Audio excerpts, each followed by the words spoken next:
जीवन के प्रारंभ से ही विश्व भर में कई स्मारकों का निर्माण हुआ है, जो लिखित इतिहास के पन्नों की तरह ही सामाजिक विकास का प्रतीक रहे हैं।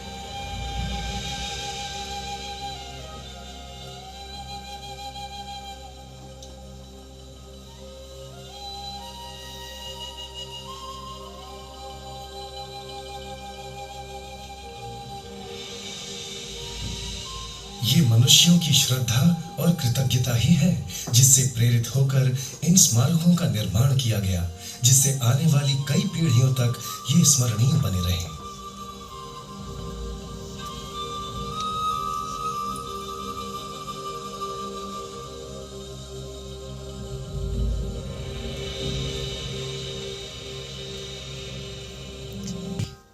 राजकुमार सिद्धार्थ गौतम को बोधि प्राप्त हुई और वे सम्यक संबुद्ध बने। उन्होंने उत्तर भारत के गांव और नगरों का भ्रमण कर लोगों को सारे दुखों से मुक्ति पाने का मार्ग सिखाते हुए धर्म चक्र को प्रवर्तित किया। उनकी शांति और सामंजस्य की शिक्षा का दूर से दूर तक प्रसार हुआ। ये शिक्षा जहां भी गई, लोगों के लिए सुख शांति ही लाई। गौतम बुद्ध के बाद भी कई वर्षों तक भारत के जनजीवन को यह उपदेशित धर्म प्रभावित करता रहा। श्रद्धा से प्रभुत होकर लोगों ने अनेक विहार और स्मारकों का निर्माण किया।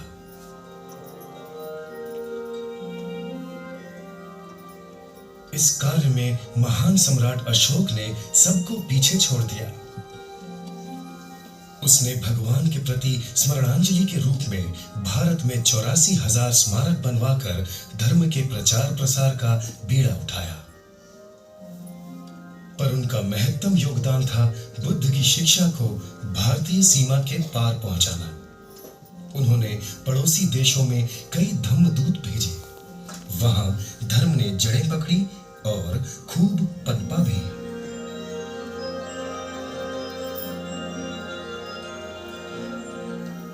जहां जहां लोगों को इस धर्म से लाभ हुआ, उन्होंने श्रद्धा और कृतज्ञता व्यक्त करते हुए भारत के स्मारकों जैसे स्मारक वहां भी बनाए।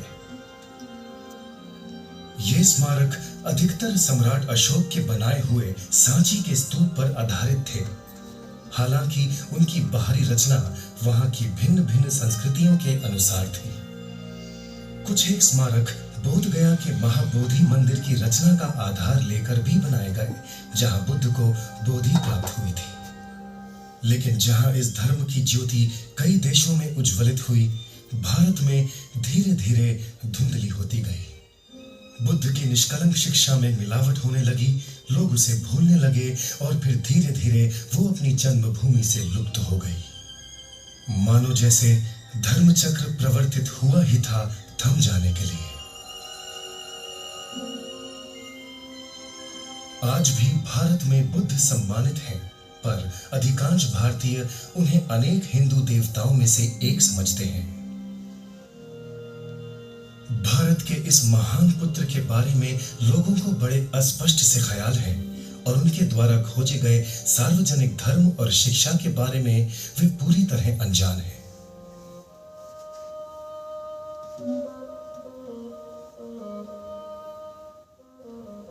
कुछ पड़ोसी देश जैसे म्यांमार, श्रीलंका, थाईलैंड, कंबोडिया और लाओस ने बुद्ध की वाणी को पाली त्रिपिटक के रूप में संभाल कर रखा, जिसकी वजह से प्राचीन काल से लेकर अर्वाचीन युग तक विश्व को बुद्ध की वाणी ज्ञात रही।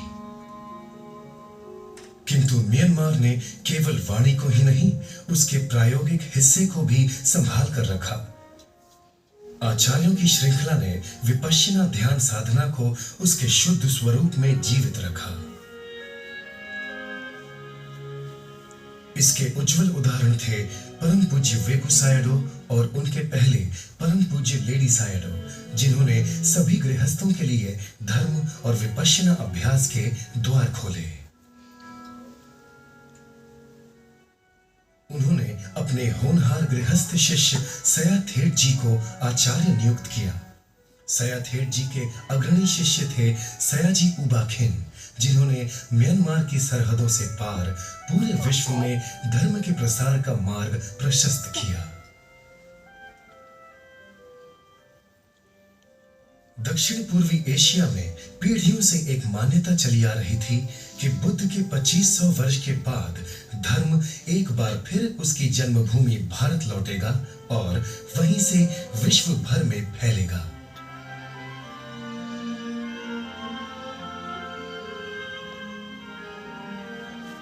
विपश्यना के महान आचार्य सयाजी उबाखेन दिल से इस भविष्यवाणी को सच होते देखना चाहते थे। वे इस अनमोल धर्म रत्न के लिए म्यांमार को भारत का ऋणी मानते थे और उस ऋण को चुकाना चाहते थे। सयाजी ने उनके धर्मपुत्र सत्यनारायण गोयनका को विपश्यना आचार्य के रूप में अधिकृत किया और भारत को इस धर्म शिक्षा रूपी धरोहर को वापस लौटाने का कार्यभार सौंपा। सयाजी की इस सदिच्छा से प्रेरित होकर श्री सत्यनारायण गोयनका ने अपने जीवन को इस उदात्त ध्येय के लिए समर्पित करते हुए भारत और अन्य देशों में विपश्यना ध्यान सिखाना शुरू किया।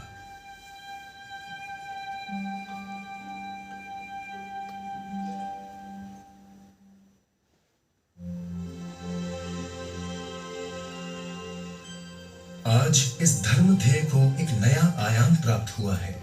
बुद्ध की जन्मभूमि भारत में ग्लोबल विपश्यना पगोड़ा नामक एक अद्वितीय स्मारक का निर्माण हुआ है। यह अद्भुत स्मारक धर्म का दीप स्तंभ बनेगा, एक ऐसा प्रकाश स्तंभ जो विश्व भर में फैले अज्ञान रूपी अंधकार को दूर करेगा। इस अद्भुत ग्लोबल विपश्यना पगोड़ा का निर्माण आने वाली सदियों तक ये स्मरण दिलाएगा कि जब भारत ने धर्म शिक्षा खो दी, तब म्यांमार ने उसे संभाल कर रखा। म्यांमार में प्राचीन स्तूप भारत के प्रति श्रद्धा और कृतज्ञता अर्पण करते हुए सांची के स्तूप जैसे बनाए गए थे। आज भारत में ग्लोबल विपश्यना पगोड़ा म्यांमार के प्रति कृतज्ञता अर्पण करते हुए वहां के सुख्यात श्वेतागोम पगोड़ा जैसा बनाया गया है।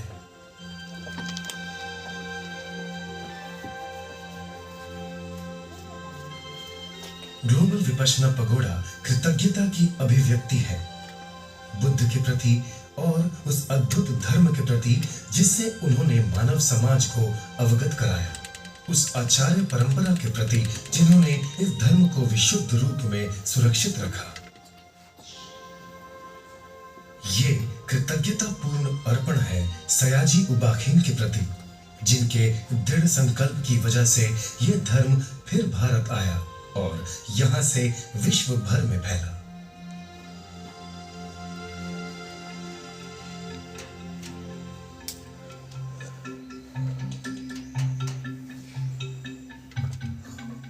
जिस स्थान का इस पगोड़ा के लिए चयन किया गया है वो घनी आबादी वाले मुंबई शहर का उपनगर है। मुंबई जो 1 अरब की आबादी वाले इस देश का प्रमुख व्यावसायिक और पर्यटन केंद्र है। हजारों लाखों भारतीय और विदेशी पर्यटक इस पगोड़ा का दर्शन करने आएंगे। इस भव्य स्मारक के चारों ओर एक ऐसा पठार है जिस पे 10,000 पर्यटक चल सकें। इसकी उत्तर और दक्षिण दिशा में 2 और छोटे पगोड़ा बनाए गए हैं। ग्लोबल विपश्यना पगोड़ा महत्वाकांक्षी निर्माणों में से एक है।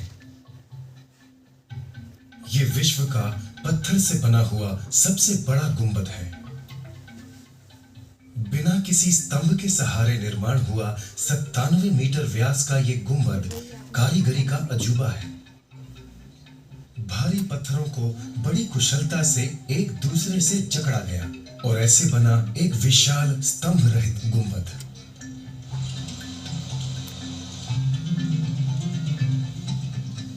इस भव्य स्मारक के निर्माण में हजारों पत्थरों का उपयोग हुआ, जिन्हें हजारों ट्रकों में मीलों दूर खदान से लाया गया।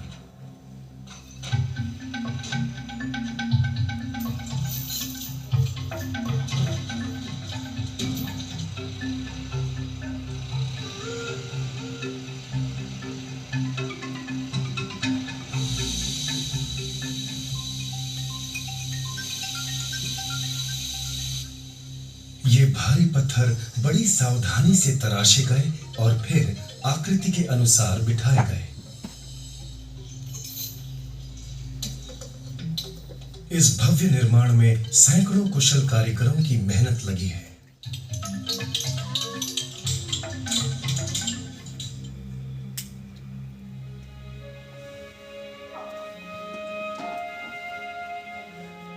फरवरी 2009 में ग्लोबल विपश्यना पगोड़ा के अनावरण समारोह में हजारों लोग इकट्ठा हुए थे। एक बहुत बड़ा तराशा हुआ स्फटिक और रत्न जड़ित ध्वज इसके शिखर पर स्थापित किया गया। इसके भीतर के गुंबदीय कक्ष में गोयनका जी ने हमेशा की तरह सरल पर हृदयस्पर्शी शब्दों में धर्म समझाया। कुछ ही देर बाद गोयनका जी ने इस पूरी तरह निर्माण हुए स्मारक में पहला धर्म प्रवचन दिया। इस प्रसंग पर भारत की राष्ट्रपति माननीय प्रतिभा पाटिल व भारतीय और पड़ोसी देशों के गणमान्य अतिथि और विश्व भर से साधक उपस्थित थे। वे सभी बुद्ध की शिक्षा को सम्मान देने के लिए खींचे चले आए थे, जिसका अब ये बुलंद इमारत प्रतिनिधित्व करती है।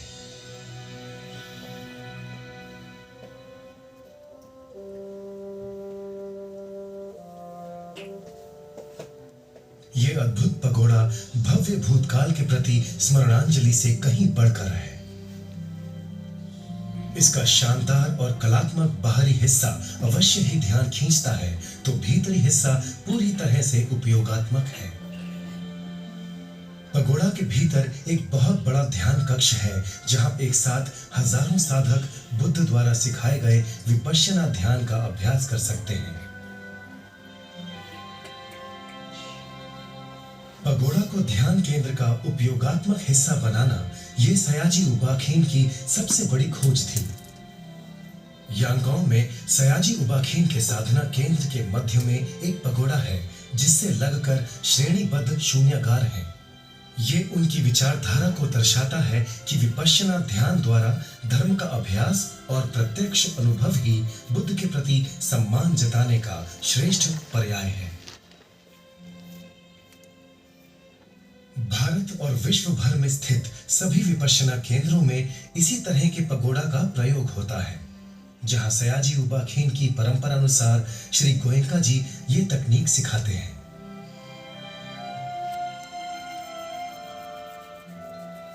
जो इस अत्याधुनिक चैत्य भूमि पर आते हैं, उन्हें धर्म का उसे मूलभूत स्वरूप में अभ्यास करने और परम मुक्ति की ओर अग्रसर होने का अवसर मिलता है।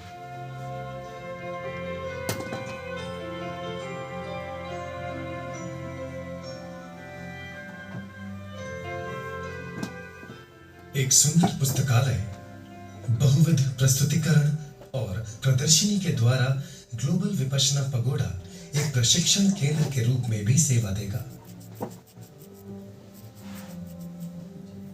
इस प्रदर्शनी में गौतम बुद्ध की जीवनी और शिक्षा पर आधारित कई प्रेरक चित्र हैं।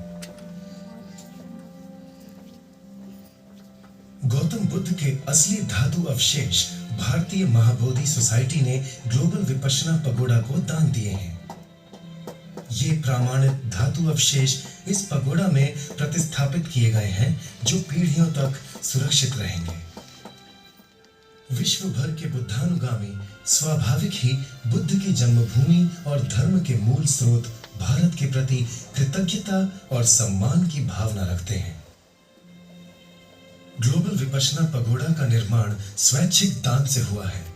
ये हर एक के लिए पुण्य अर्जित करने का, पुण्य कार्य में सहायक होने का दुर्लभ अवसर प्रदान करता है।